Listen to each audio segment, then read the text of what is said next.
Hello students, this is for class 11 subject informatics practices. Students, today I am going to start the revision from the beginning of the chapter. That is unit 1. First we will start the revision. So unit 1 is introduction to computer system. In that the topic which we are going to discuss, that is introduction to computer and computing. As you can see your syllabus of unit 1. In unit 1 introduction to computer system, the topics are introduction to computer and computing, evolution of computing devices, components of a computer system and their interconnections, input output devices, computer memory. So today we are going to talk about introduction to computer and computing. So let us first know the definition of computer. What is a computer?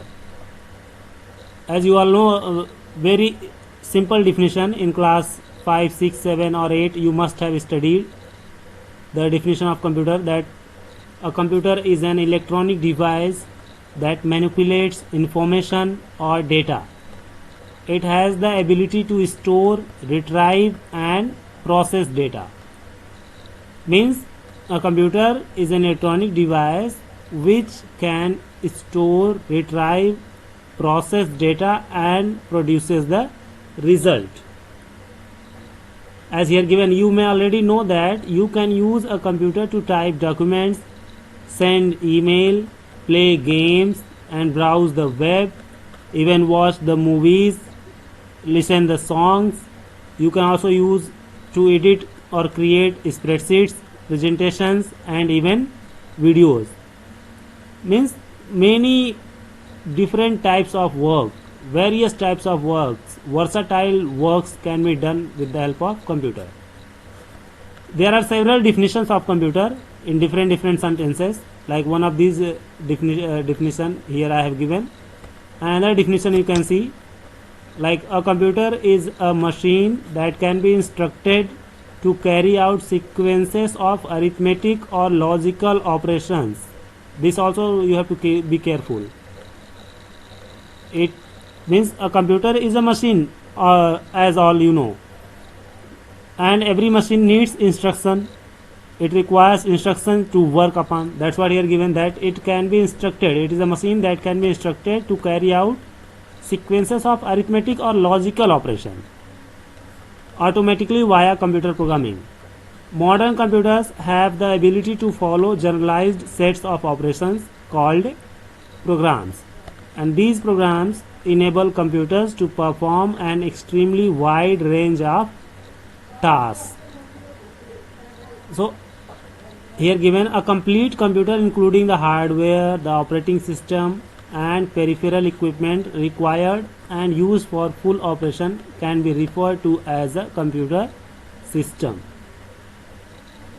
So we can say that in our own word, that computer is an electronic machine which takes input, process it for arithmetic or logical operations and then produces the output as per the given input. And one more thing, that computer stores the data first. Whatever input you have given, it stores it on the memory, then sends it for the processing to ALU and then again stores it on the memory, and after that produces the output. And all these works are controlled and managed by control unit, that is CU. So let us see with a block diagram. Here you can see a block diagram of computer is given. In this you can clearly understand how a computer performs any work. So as here given, mainly computer system consists of three parts, that are central processing unit, CPU. You can see here, this is CPU where CU and ALU is given. Input and output devices, this is input unit and here is output unit. The CPU is divided into two parts, again ALU and CU. As you can see here, in CPU there are two parts, CU and ALU. The set of instruction is in the form of raw data. Now let us understand this figure. As you can see, the input, the data is given in the form of input with the help of input unit. Then this input data goes to the memory. In the memory, primary memory, it is hold, and then from primary memory it is sent to ALU for the processing of arithmetic or logical operation. And after processing, then again it is sent back to the memory, primary memory, and then the output is produced. Remember this. Here secondary memory, it is optional because it is required only when the user wants to save the data. If you want to save the data for future use, then only the secondary memory is required. Otherwise, the whole and sole task is of primary memory. It receives data from input unit, sends it to the ALU for processing, and again sends back to primary memory, and then from primary memory the output is produced by the output unit. And you can see all these operations are controlled and managed in each and every input unit or output unit. Means, or in other word, you can say all these units are controlled and managed by CU, control unit. That's why you can see a dotted line has been drawn towards every unit. You can see from the control unit the dotted line is drawn towards input unit. It means control unit is controlling and managing input unit. Then a dotted line from control unit is drawn to output unit. It means output unit is also controlled by CU.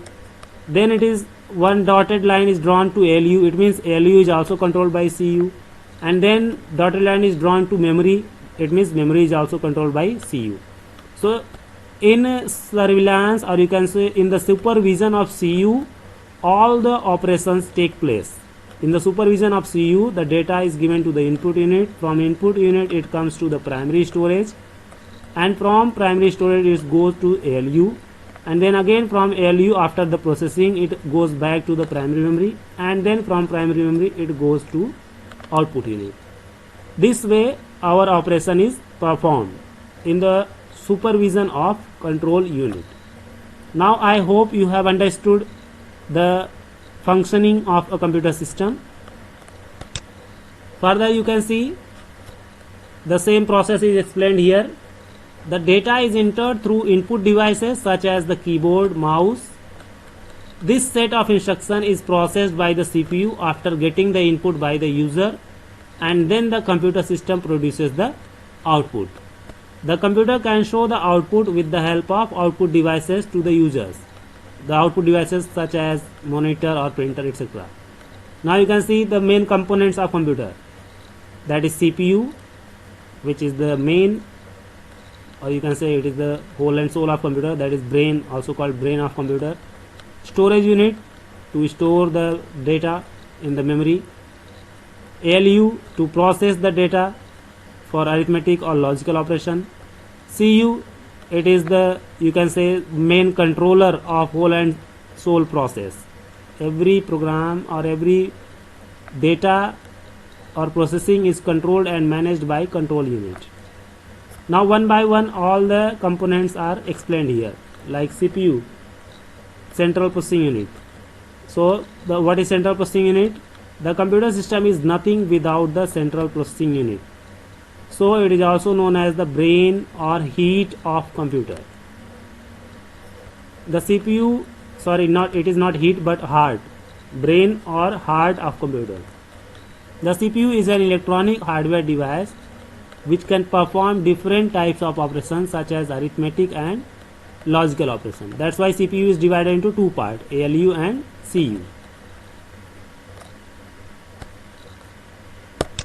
Now ALU also, if you talk about ALU, so ALU has two, arithmetic unit and logic unit. Arithmetic unit handles the arithmetic operations and logical unit handles the logical operations. As you can see the figure, central processing unit, it has ALU a different part and CU a different part, and memory is also attached to the CPU. This also works in accordance with CPU. Now here given the CPU contains two parts, ALU and control unit. We have discussed briefly the arithmetic logical unit already. Now control unit, if you talk, the control unit controls all the activities or operations which are performed inside the computer system. Just now I had told with the help of figure. Here you can see the dotted lines. So all the units, all the devices of computer are controlled and managed by CU. It receives instructions or information directly from the main memory of the computer. When the control unit receives an instruction set or of information, it converts the instruction set to control signals. These signals are sent to the central processor for further processing. The control unit understands which operation to execute accurately and in which order. Means all the operations are managed and controlled by CU. It only arranges the sequential order of the operations or processes and then provides the data or jobs to the CPU for processing. Then ALU, as already you know, ALU, what is the operation of ALU? Function of ALU? It is used for performing the operation like arithmetic operation or logical operation. It is the combinational digital electronic circuit that can perform arithmetic operation on integer binary numbers. It presents the arithmetic and logical operation. The output of ALU will change asynchronously in response to the input. The basic arithmetic and bitwise logic functions are supported by ALU. Means it performs in binary form. Whatever the work or the task you will give to computer, that is converted to binary form, and then the ALU performs that operation asynchronously. Then the storage unit is there. The information or set guidelines are stored in the storage unit. Means whatever information or data you have given to the computer for processing, that is first stored in the storage unit, that is memory, primary memory. The storage unit provides the space to store the data or instruction of processed data. The information or data is then saved or held in computer memory or storage device. The data storage is the core function and fundamental of the computer component. Means without holding the data on memory, computer cannot process any information or data. That's why storage unit is also important. Now the components of computer system. This we will talk as here given. The hardware component, it is mainly about hardware components, that is processor, main memory, secondary memory, input devices, output devices. So about these hardware components we will talk in the next video. Thank you.